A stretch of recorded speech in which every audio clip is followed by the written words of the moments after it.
Hide. Now you will see a blank slide for the time being, not to panic. Good morning, evening, or night, Fourthers around the world.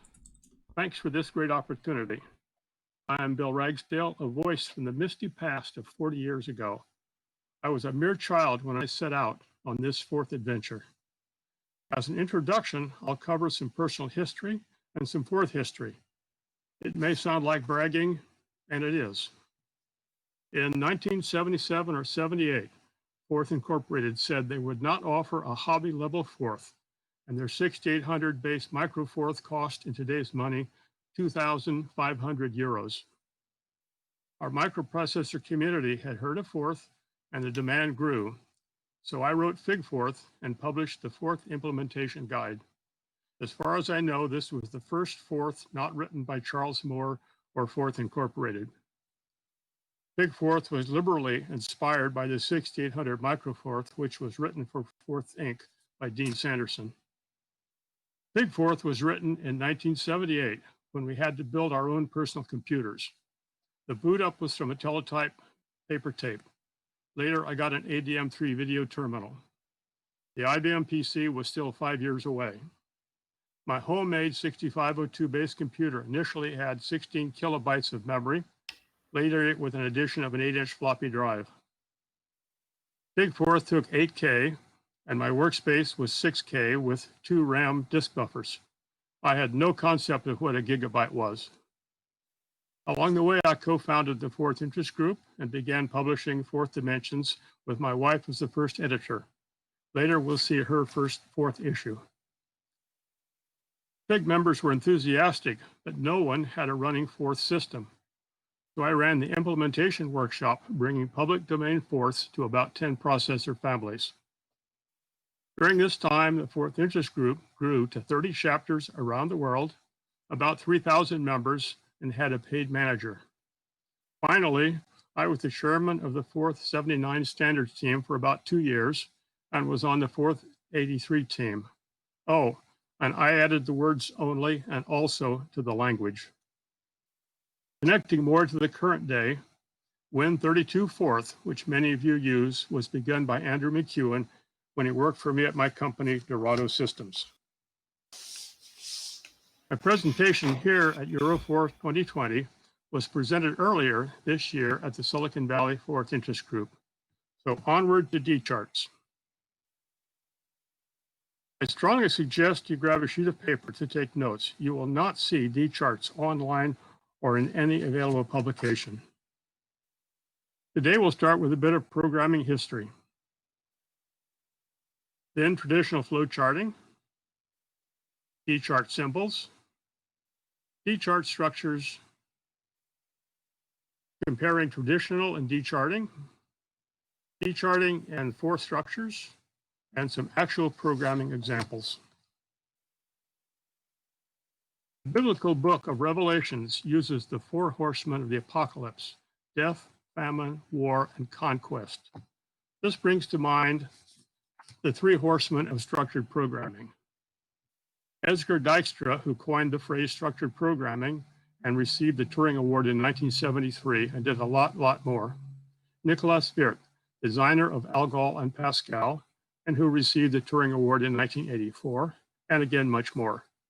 Finally, Tony Hoare, who created Quicksort and received the Turing Award in 1970. These 3, Dijkstra, Hoare, and Dahl, wrote the influential book Structured Programming. Programming has gone from binary switches to assembly language to line-oriented programming in BASIC and the like, to a wide variety of high-level languages. These 3 men were the effective advocates of structured programming, featuring linear flow, control structured, and program layering. In particular, no unstructured branching, the infamous GOTO. Dijkstra submitted a letter to the CACM, a case against the GOTO statement. It was retitled by editor Nicolas Wirth, GOTO statement considered harmful. This phrase, considered harmful, entered the programming lexicon and has been applied to many situations since then. Fortunately, Fourth was born structured. It's layered with single entry and exit points and no GOTO. Today we'll examine one of Dijkstra's lesser known contributions, D-charts. Here we see issue number 3 of Fourth Dimensions. Fortunately, FIG co-founder Kim Harris memorialized D-charts here in this issue, volume 1, number 3, which my wife Ann typed on a Selectric typewriter 41 years ago. I'm sure you remember typewriters. I strongly suggest you take notes. While the concepts are simple, you should capture them as we go. You probably don't have a fresh copy of Fourth Dimensions, volume 1, number 3. I have used D-charts in my every programming effort over 40 years with and without Forth. Thank you, Kim Harris and Edsger Dijkstra. And now on to the serious material. On the left, we see the historic and still used flowcharting symbols. Just check for them on Microsoft Word and Publisher. We find 6 symbols and conventions for connecting them by lines. No structure was imposed here. It was the wild and woolly West. On the right, we see the 5 D-chart symbols. The vertical lines means a sequence of actions. The branch or fork marks a conditional branch, or if. A circle means an n-way branch, a case statement. A circle with an X is a switch, a branching origin, and usually the exit point for a loop. Finally, a solid circle marks the return point of a looping structure. That is, the loop is implied to return to its corresponding switch point. That's it. No boxes, no templates needed, quick to draw and redraw. So let's look at the principles. The application of these symbols is quite straightforward. Programs start at the top and end at the bottom. You show sequential statements vertically. Lines show control paths. All lines go downward or to the side. So here's some quick examples. Many more will follow. The if conditional branch begins with a test at the upper branch or fork. True proceeds one way, usually to the right. The false part is optional in the other direction. If the false part is missing, the flow goes directly downward.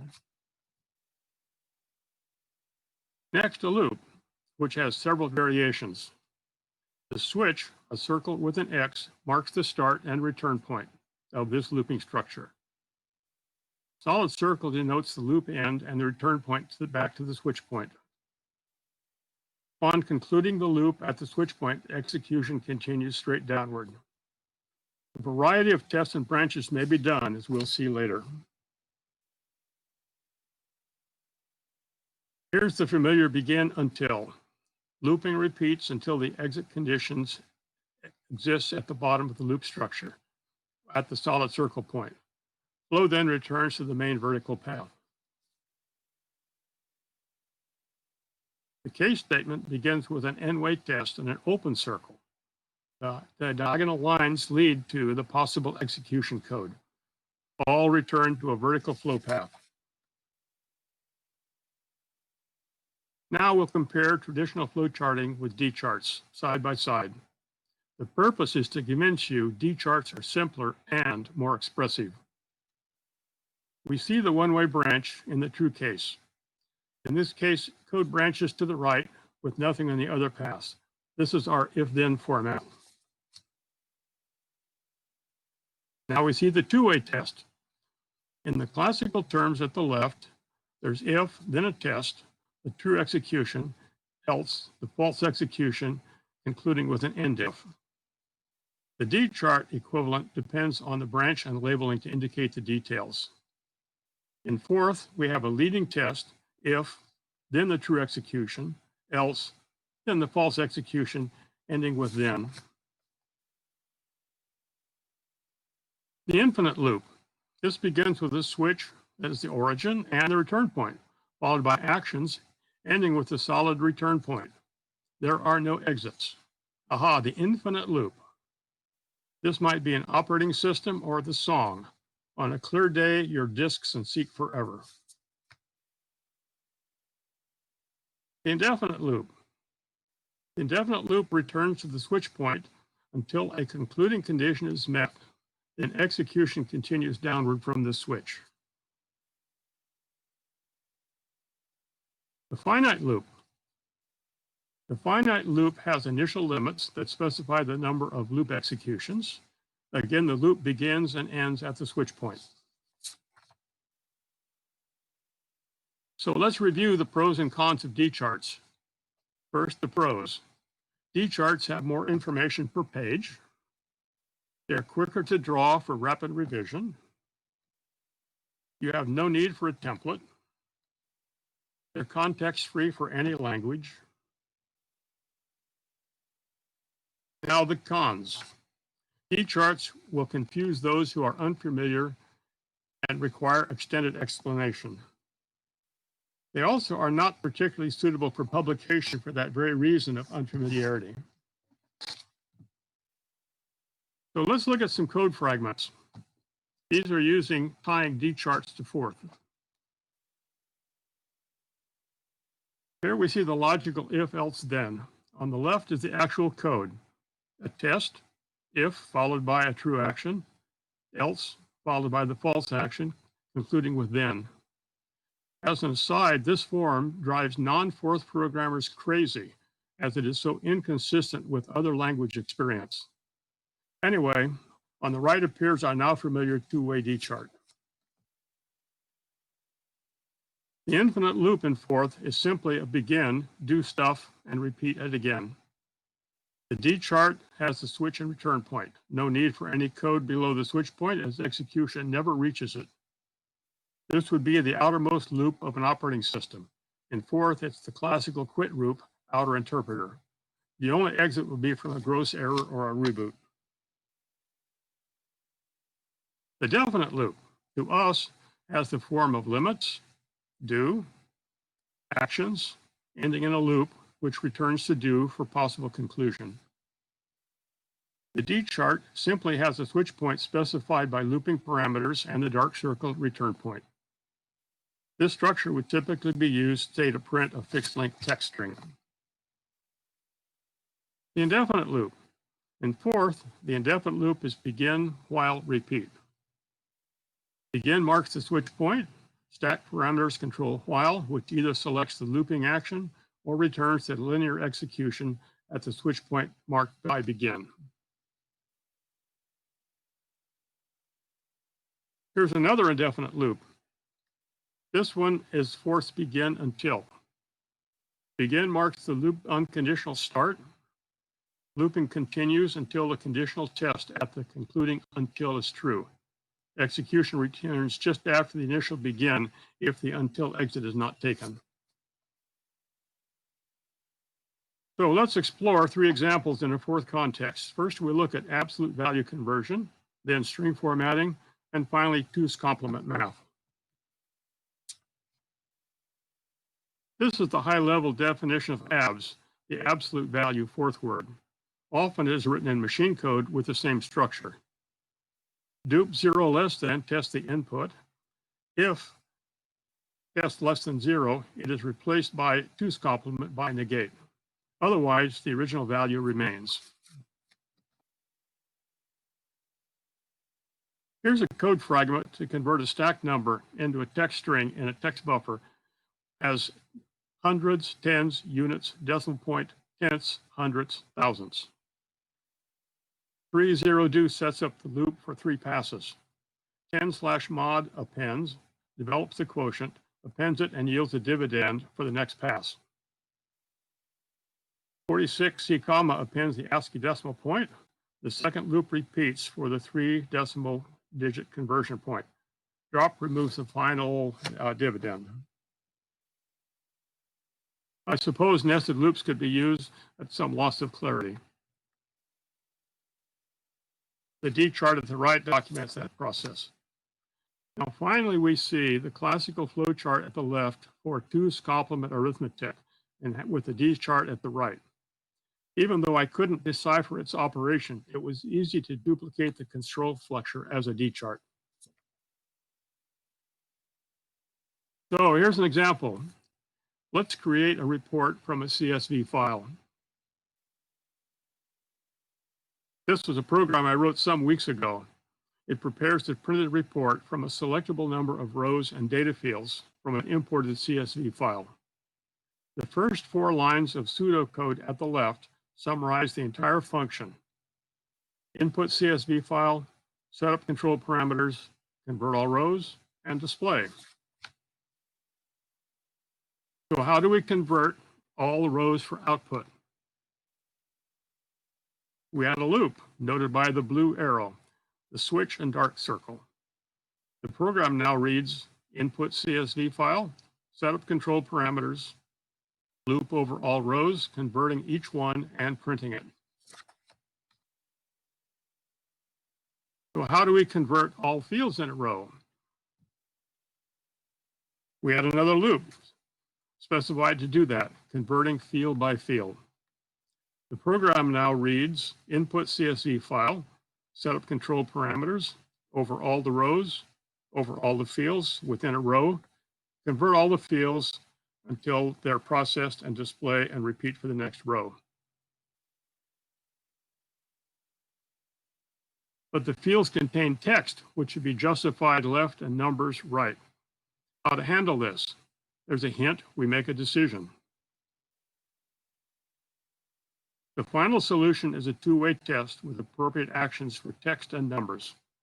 We now see this translated into the shell of Forth code. The fourth word reads, define the word report, read the input file, set up its parameters, begin. While we have another row, begin. While we have another field. If the field is a number, format it as right justified, else format the text as left justified, then loop to the next field in the row. And repeat until the row ends, display the formatted row, and repeat for any remaining rows, and finally end the definition. The beauty is that a well-written Forth can read nearly as well as text. While Forth certainly is not self-documenting, it can come close. Well-chosen comments bring it even closer. Here's the actual program with the D chart superimposed. I have to confess I wrote this program in Octave, a version of MATLAB, due to its portability and conversion tools. On paper, this process is beautiful. So how can you get a running program immediately? The answer? Start with the pseudocode that simply prints in text what will be done by the final code. Stepwise, refine the pseudocode into code with only one change at a time. Express each line of pseudocode as a print statement using dot quote. In the box, the word report generates the full report. We have print text, input CSV file, new line. Print text, set up control parameters, new line. Print text, convert all rows, new line. And finally, print text and display. You immediately have a running program, something to show your manager. But how can we make it do more? Now we add a word, fake load, that simply copies source code text into the text buffer, which replicates the CSV format it will handle later. Later we'll read that from a file. At the bottom, add the word display buffer that reformats each field of that one row into the desired left and right justified fields. The program has now covered two of the most critical elements, that is reading the CSV files and outputting the corresponding text before we get into the looping structures.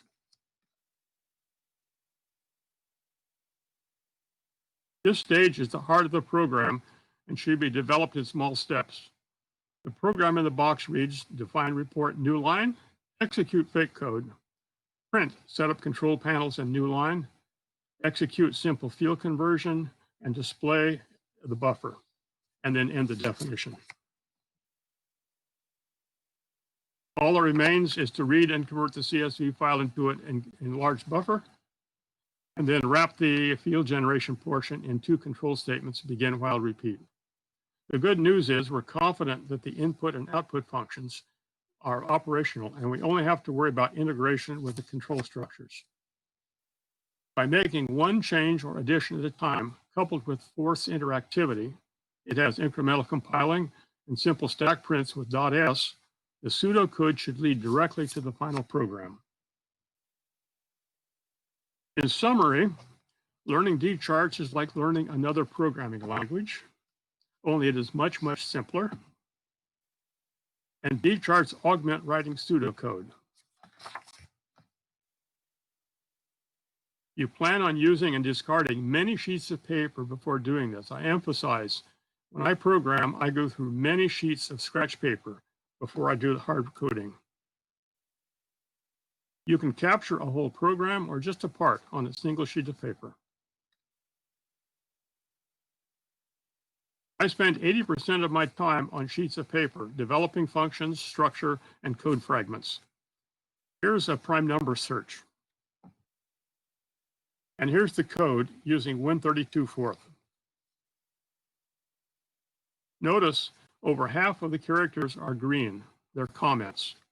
When I come back to a project a year or two later, I need all the help as possible. Well, this wraps up D charts. It was resurrected from fourth dimensions of 1979. Any earlier ideas would have to have been written on stone tablets.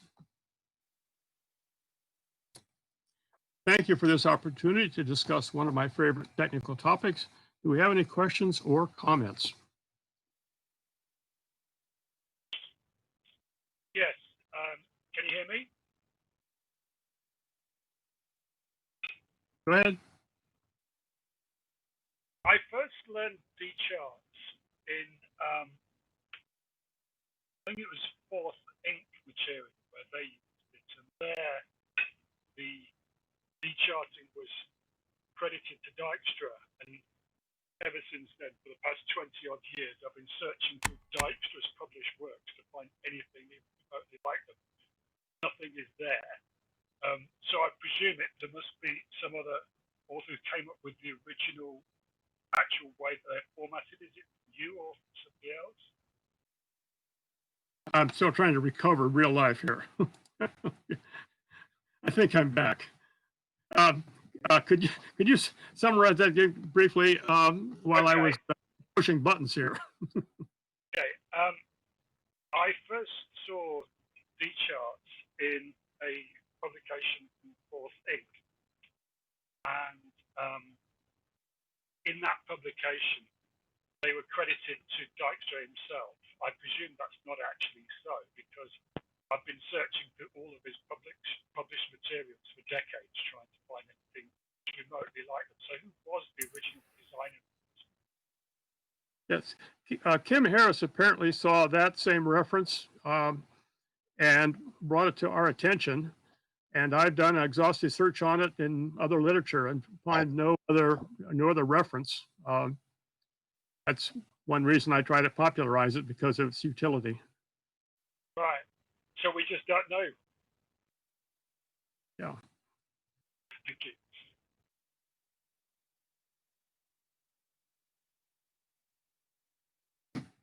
Yes, go ahead, Karsten. Bill, thank you very much for this D charts. I haven't seen that, but it's I think it's very useful, and I will look into this. Also, I would like to say a big thank you for your work with FigForce, because it was my first contact to Force, porting FigForce 6502 to my computer some time ago, and I think it's possibly the most important contribution to the Force community ever done. I think so. Oh. Agree.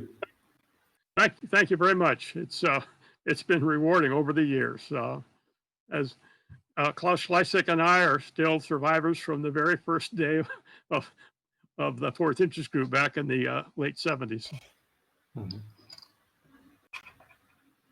Ulrich, did you have a question? Me? No, I'm all set. Okay, you're just being friendly. Very good.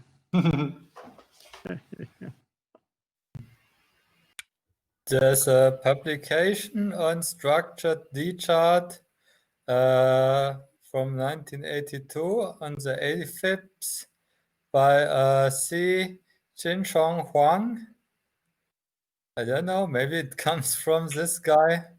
I post the link. Oh, very good. Good to find a reference. Of course, Dijkstra's publication was somewhere in 1977, so the 82 would be, building on that early work. Yes, probably. He references Dijkstra's only the go-to statement considered harmful in his this reference I posted. Because Yes. normally you would expect if Dijkstra invented that first, there's a Denning reference, Denning PJ and D.E. Denning D-charts, Purdue University Department of Computer Science, 1976. D.E. Denning. So there's a clue. So that is probably the first person who mentioned or called the D-chart. Could it be that D-charts was from Denning, not Dijkstra? Yes. Ah, now we get into crediting dispute. Yes. I have also a paper from Bruno and Steiglitz. I didn't identify which date it was, but it's a facsimile. The expression of algorithms by charts, and I'm also posting that link. Ah, good. Yes, Anton? Yes, so I've the first 6 volumes of Fourth Dimensions are available online as PDFs that have been generated from scans, and I've now before me the volume 1, which contains actually the D-chart article. So I'll post the link in MetaMost in a few minutes. Carsten already posted it. Oh, he already did. Okay. And Glenn also had a question. You bring up an interesting point. Over my shoulder, under my airplane, you see that stack. That's about the first 10 years of Fourth Dimensions. Oh. So, always at my fingertip. not really. What? Another question, please. Yes, so it's not a question so much as an observation that there was a paper by, I think, a couple of Intel engineers called Programs Follow Paths, which is about deconstructing complex programs into linear sequences of instructions that don't branch or loop. And the D charts make that kind of path following structure absolutely explicit. Which I found a useful way of thinking about algorithms is kind of breaking them down into these linear blocks. And that's essentially the core of D-charting is there are no vertical lines. And so all flow is linear and downward. And you have, of course, the implied looping back to the beginning of a loop.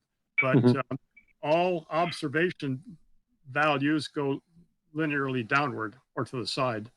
And that's when you look at the classical flow charting, you have upward lines and downward lines. And until you look at the origin or the destination of the arrow point, you don't know where the information flow is.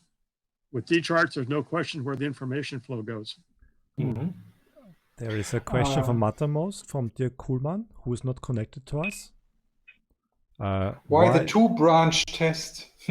Isn't this redundant? As included in the multi-branch case, like Lisp's const statement that covers all. Well, classically in Forth, the case statement in popular use didn't come along for maybe in the Big Forth community for maybe 6 or 7 years.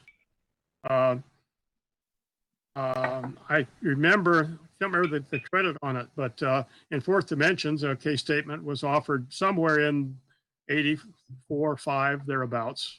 And up till then, I guess people used nested ifs to do a multi-way selection. And So it's, you know, in fact, you cannot substitute a case statement for an if then else, because there is no false execution path on a case statement. There's a alternative not covered, but that's not quite a false statement. Bill, I also have a question with your slides where you have the begin while repeat loop. Can you bring that up again, or?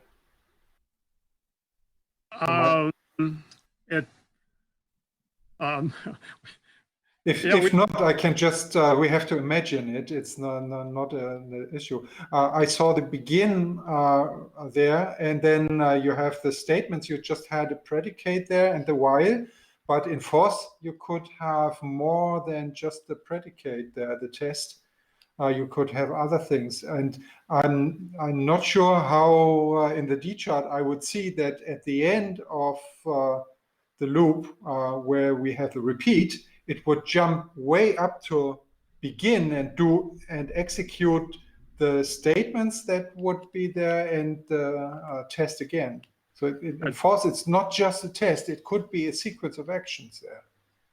Well, at repeat, it loops back to the while because that's the logical test. No, at repeat, it loops back to begin. And then it re-executes the statements after begin. And I couldn't see how this would work. How would I know if I look at the D chart where to re-execute statements?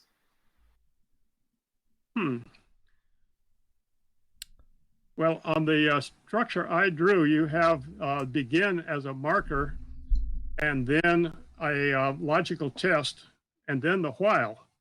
And so you do not return to before the logical test. You have to return to the while, and that's the classical exit point. In other words, that's like the while is like a if that fails, and so it's a branching. So the while is your branching point, and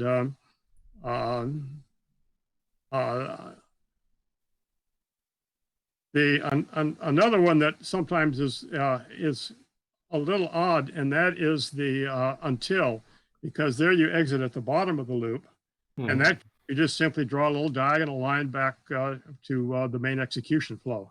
And so it isn't quite one entry, one exit point, because, for example, in a do loop, you can have a leave statement in the middle, and so you can exit a do loop right in the middle.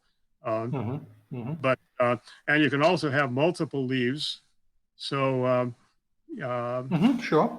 No, but again, the key element is all of the information flow is downward.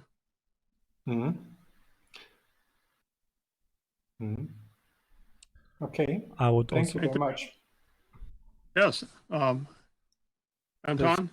There seems to be a question or something by Philip Sembrot. At least he has some status set. I'm not sure if he wants to say something, but yeah. Hey, no, this was just me thanking for the talk. Ah, okay. Sorry. All right. Okay, I would like to ask something. 5 minutes over time. There's nobody waiting after you. Yes, Martin. Martin? Okay. Have you ever tried to use it in education, or did you use it only by yourself? For about 4 years, excuse me, for about 4 years, I led the monthly Fourth Institute meeting in the Bay Area. And so we would have technical presentations at those. And so again, we're talking to the converted, we're talking to Fourth programmers, and we use that to illustrate our activities. But I've never done any educational work outside of the Fourth community. I haven't in other areas, but not having to do with programming. that's my, the odd thing I said on this was that I don't recommend this for publication because of the unfamiliarity people would have with it. And I don't know how to close the gap. These days, I think it would be futile to come along and say, I'm going to challenge classical flow charting and try to make an impact. It's, indeed, flowcharts are desperately out of favor these days. What I'd like to see is Don Knuth go back and rewrite some of his books using D charts. That would certainly make it popular. And in fact, I recently used his work as some references, and his flowcharts in there, in general, are, I hesitate to use the word terrible in association with the word Don Knuth, but the flowcharts are, very ad hoc and time. It seems to me that all these kinds of charts have gone out of favor, except maybe UML seems to be a new way to do some charting, but it's on a different level, and I'm not sure it's no longer that fashionable either. And my theory is that we no longer do flowcharts because we no longer do Go-To. So nowadays we see the structure from the indenting of the code and from the keywords that are at the start of the intent and such things, and that's why people don't do charts anymore. Oh, those are very good points. Perceptive and interesting. They also are graphical, and so they don't lend themselves to being done in a pure text presentation. And the other thing is, I use them only in the design stage. And so I use them and draw and redraw and redraw and redraw, and then do the coding and then throw the sheets away. And so they disappear. And of course, then you see the structure of the actual code itself. So you might say it's hard to promote something that's disposable. Yes. Just a quick addendum to that, but also the cost of writing bad code has gone down. But you don't have to rough it out on paper. You can just dump it onto the screen. And if you want to say something, you better move your microphone closer to your mouse because it's difficult to hear you. Okay. I learned Algol as my first language, and Algol was originally written as a scripting, as an algorithm design language. Mm-hmm. And I actually found myself in the first time I did a really big job. I ended up papering the office with Algol designs. But the thing about Algol over everything else was that it actually enabled us to keep the design information on the computer. Now, this was a bit of a problem because that was, a 64K PDP-11 with some hard disk that managed to, and we had two hard disks, and when he formatted one and changed disks, it formatted the other disk as well. But this is. But I have to say that having a design mechanism that I could put on the computer was extremely valuable, because this is sort of information that you need to keep. And I think, and I take your point about keeping all this stuff. Oh. Good, thank you. Yes, Andrew? I think I've found the answer to the mystery, courtesy of references by Burns and Co. Denning, PJ, and Danish DE. D-charts, unpublished class notes for CS228, Purdue University. Andrew, if you put your mic down to your mouse, we can hear you better. Oh, sorry, I thought it was. I was chewing.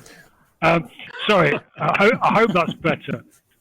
Yes. Denning and Davis, D-charts, unpublished class notes for CS220A, Purdue University, 1974. That must be the origin of it. It's Yeah. stuff that nobody ever got around to publishing. How are we going to have unpublished notes from 74 archived on the internet? That is astounding. Do you have a link? Can you post it? I only have the reference, I'm afraid. But the link that I posted was from the document was from 72. How much fun can you have? I don't know. Well, there's no race for finding the earliest reference, of course. Oh, that I do appreciate the enlightenment that we shared today, because it added dimensions to what I understand about D-charts. I think the one Uli posted is in between the normal block flowcharts and D-charts, because they still paint boxes around the code. Mm-hmm. No. That was apparently dropped later. No. Yeah, could be. The mere elimination of drawing boxes around things is an improvement, because again, the goal is to get your idea on paper as quickly as possible, and the time you're spending drawing boxes is one less step away from getting your work done. I was drawing diamonds for conditional statements on classical flowcharting. That's really a pain, trying to make pretty looking diamonds. So anyway, D-charts does it with a simple fork. I have a question, because you said you are doing most of the stuff with paper, right? But there is this modern dissemblers like IDA Pro and Ghidra. Don't they use some form of D-charts when they do this? I mean, they do have these boxes of code which they align with lines. So I guess there is some CAD systems for D-charts. Good. Well, I'm totally unfamiliar with that. But did you ever consider using it? What's the source on that, or where did it come from? No. I didn't mean that specific program. It's a disassembler basically, where you don't have any source code. I was just wondering if you see any application on not using it only on paper, but also on the computer. Or do you really think it's more usable for doodling? Because that sounds a little more like self-documenting code. Okay. Okay. Where you write something and then an analysis done resulting in a chart. So the linkage historically between text and graphics conveying information, I think has been very, very, very limited. These days, with the resources we have available, it may be possible to make a tighter link between a graphical input and text, or text and the graphical output. But historically, we worked on an ASCII character set on a glass teletype, and that's about it. Okay. Because I think it would be really interesting to try this maybe in a browser environment, where you just program with your system and with force in it, and you skip the transformation step itself. That's why I was interested in whether you only consider the paper only option, or whether you think it could also be usable for that. Yeah. Good thought. I've not ever gotten that far. Well, that was my question. Thank you. Good. Well, thank you very much, gentlemen. It's been a real treat to participate here. And as a commercial on Sunday, good. As a commercial for Coming Attractions on Sunday, I'm doing a socially fun presentation on the version that 18 of us took to China representing Forth in 1984. It's just a travelogue, and it's basically all photographs. So the official part of today's program is over, and you can still chat informal